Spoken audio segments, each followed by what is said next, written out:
ఊహించిన దానికంటే ఎక్కువగా ప్రజలు ఆదరిస్తున్నారని, ఖచ్చితంగా నల్గొండలో తనదే విజయమని ధీమా వ్యక్తం చేస్తున్నారు నల్గొండ బీజేపీ ఎంపీ అభ్యర్థి శానంపూడి సైదిరెడ్డి. గత ఎన్నికల్లో 4 ఎంపీ స్థానాల్లో బీజేపీ విజయం సాధిస్తుందని ఎవరూ ఊహించలేదు.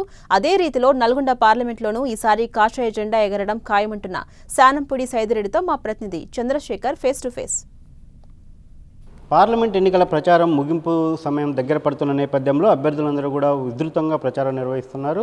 ఇటు నల్గొండ పార్లమెంటుకు సంబంధించి బీజేపీ అభ్యర్థి శానంపూడి సైదిరెడ్డి విస్తృతంగా ప్రచారం నిర్వహిస్తున్నారు. అదే సందర్భంలో శానంపూడికి మద్దతుగా ఇప్పటికి రాజస్థాన్ సీఎం భజన్ లాల్, అదేవిధంగా బీజేపీ జాతీయ అధ్యక్షులు జేపీ నడ్డా కూడా ఇప్పటికే ప్రచారంలో పాల్గొన్నారు. మరికొంతమంది జాతీయ నేతలు కూడా ప్రచారానికి వచ్చే అవకాశం అయితే కనిపిస్తూ ఉంది. ప్రస్తుతం అంతా శానంపూడి సైదిరెడ్డి ఉన్నారు. సార్ చెప్పండి, ఎలా కొనసాగుతుంది ప్రచారం? ఇప్పటికే మీరు చాలా వరకు ప్రచారం నిర్వహించారు, అంతా కూడా తిరిగారు కాబట్టి ఎలా ఉంది ప్రజల స్పందన? ఈరోజు ఎవరైనా ఒక్కటే పార్టీలు చూడట్లే, మతాలు చూడట్లే, కులాలు చూడట్లే.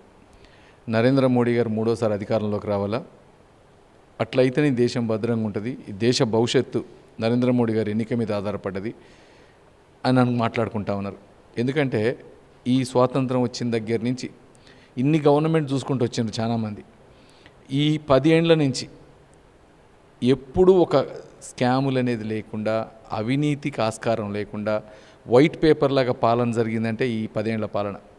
అదొక్కటే కాదు, ఈరోజు ఉగ్రవాదులు ఒకప్పుడు తెగబడి దేశం మీద పడి గోకుల్ చాట్ మీద దాడులు చేసి, బాంబులేసి, ముంబై సెంటర్లో బాంబులేసి, హైజాకులు చేసి, మనం హైజాక్ చేసి లొంగిపోయి విడిపించిన సంఘటనలు చూసినాం అంతకుముందు కాంగ్రెస్ గవర్నమెంట్లో. కానీ ఈ 10 ఏండ్లలో ఉగ్రవాది అంటోడు ఇండియా వైపు చూడాలంటే భయపెట్టేట్టు చేసిండు. ప్లస్ దేశాలలో ఇండియా పరపతిని, ఇండియన్కున్న వాల్యూని పెంచిండు. ప్రతి ఒక్కరికి అన్ని కళ్ళగన్నట్టు కనపడతా ఉన్నాయి. నరేంద్ర మోడీ గారు పోతున్నారు వేరే దేశానికంటే ఆ దేశ జనాలే ముందు వెయిట్ చేస్తూ ఉన్నారు. మోడీ గారు అంటే ఒక మహానాయకుడు, ప్రపంచ నాయకుడు అయిపోయింది ఈరోజు. అమెరికా అధ్యక్షుడి కన్నా ఇంత ఫేమ్ ఉందో లేదో కానీ అమెరికాలో దిగితే మోడీ గారి కోసం వెయిట్ చేసే సంఖ్య అంత ఎక్కువ ఉంది. ఈ రకంగా అది కాకుండా ఈరోజు మన దేశం ఏదైతే 13వ స్థానంలో ఉండే మొన్నదాకా, కానీ ఈరోజు ఆర్థికంగా 5వ స్థానంలోకి వచ్చినాం. తొందరలో విజన్ 2047కి నెంబర్ 1 కావాలనే విజన్తో పనిచేస్తూ ఉన్నాడు. ఎందుకంటే ఆయనకి ఒక్కటే, ఈరోజు ఈ దేశం ఉన్న ప్రజలందరూ నా కుటుంబం అని భావిస్తూ ఉన్నాడు.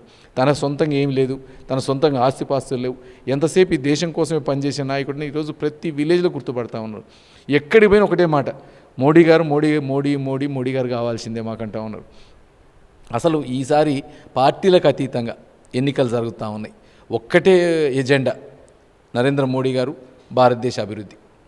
మీరన్న ప్రభావం ఇటు నార్త్ ఇండియాలో కనిపిస్తుంది, చాలా ప్రాంతాల్లో కనిపిస్తుంది, మన రాష్ట్రంలో కూడా. కానీ నల్లగొండ జిల్లాలో ఇప్పటివరకు బీజేపీ గడిచిన అసెంబ్లీ ఎన్నికల్లో కూడా చాలా పేలవమైన ప్రదర్శన ఇచ్చింది. సో ఎలా ఉంటుంది అనుకుంటున్నారు? ఇక్కడ అంత మార్పు ఉంటుంది అంటే మనం తెలంగాణలోనే చూసినాం. పోయినసారి ఆదిలాబాద్లో సేమ్ పరిస్థితి ఉండే. ఆదిలాబాద్లో ఎంపీ గెలిచింది, కరీంనగర్ గెలిచింది, నిజామాబాద్ గెలిచింది. అంటే ఇది ఈ ఎన్నికలకి, పార్లమెంట్ ఎన్నికలకి, రాష్ట్ర ఎన్నికలకి, లోకల్ బాడీస్కి సంబంధమే లేదు. ఇది డిఫరెంట్. ఇంతకుముందు వేరు. ఈరోజు జనాలకి సోషల్ మీడియాలో కానీ బాగా అవేర్నెస్ వచ్చింది. ఏ ఎన్నిక ఎవరికి ఓటేయాలా, ఈవెన్ 2 కలిపి పెడితేనే డిఫరెంట్ తీర్పులు ఇచ్చిన రోజులు ఉన్నాయి. పోయినసారి చూసినాం మనం, ఒకేసారి అసలు లేనిది 1 సీటు గెలిచింది భారతీయ జనతా పార్టీ ఎమ్మెల్యేగా, 4 సీట్లు ఎంపీలకు గెలిచింది. ఈరోజు అదే పరిస్థితి కనపడతా ఉంది. 12 నుంచి 14 సీట్లు గెలవబోతా ఉన్నాం ఈసారి. దాంట్లో నల్లగొండ ఉండబోతా ఉంది. నల్లగొండ అంటే ఈడ అసలే ఉద్యమాల గడ్డది. ప్రజలు అవేర్నెస్ ఎక్కువ ఉన్నోళ్ళు, రేపు ఏది కావాలని తెలిసిన వాళ్ళు. ఒకప్పుడు రావినారాయణ రెడ్డి గారిని అత్యధిక మెజార్టీతో గెలిపించిన ఈయన్ని గెలిపించారు. ఈ రేపు నల్లగొండ మీద సైదిరెడ్డిని ఎంపీగా భారతీయ జనతా పార్టీ కూడా గెలిపిపోతూ ఉన్నారు.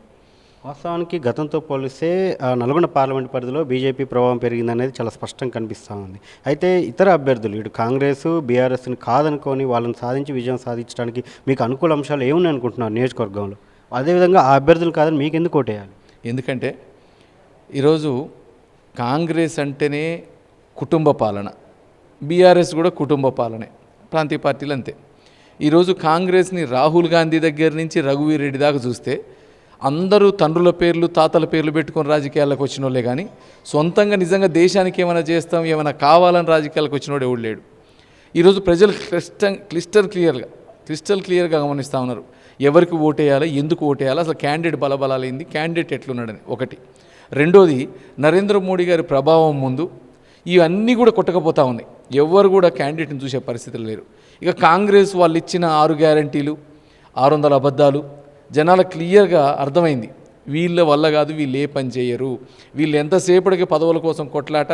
ఇక మన జిల్లా చూస్తే 3 కుటుంబాల కొట్లాట తప్ప ఇది జనాల కోసం కొట్లాట కాదు. ఇక కుటుంబాల కోసం ఓటేయాలన్నా దేశం కోసం ఓటేయాలన్నా అనే జనంలో మాట్లాడుతూ ఉన్నారు. పార్లమెంట్లో మొదటిసారి ఇటు కాషాయ జెండా ఎగరేస్తామని చెప్పి శానంపూడి సైదిరెడ్డి ధీమా వ్యక్తం చేస్తున్నారు. గత ఎన్నికల్లో ఏదైతే ఊహించని రీతిలో 4 పార్లమెంట్ స్థానాలు తెలంగాణలో ఎలా విజయం సాధించాయో ఈసారి నల్లగొండలో కూడా అదే జరగబోతుందన్న ఆశాభావాన్ని ఆయన వ్యక్తం చేస్తున్నారు. అదేవిధంగా ప్రజలు ఇటు కుటుంబ పార్టీల వైపు నిల్చున్నారు, తల్లిదండ్రుల నేపథ్యాన్ని అడ్డం పెట్టుకున్న అభ్యర్థులుగా ఉన్న వాళ్ళ వైపు నిల్చుంటారా, అదేవిధంగా దేశం కోసం పాటుపడుతున్న బీజేపీ నిల్చుంటారా అని చెప్పి కూడా ఆలోచించుకొని ఓటు వేయాలని చెప్పి కూడా సైదిరెడ్డి పిలుపునిస్తున్నారు. కెమెరా పర్సన్ వెంకన్నతో చంద్రశేఖర్, 10 టీవీ, నల్గొండ.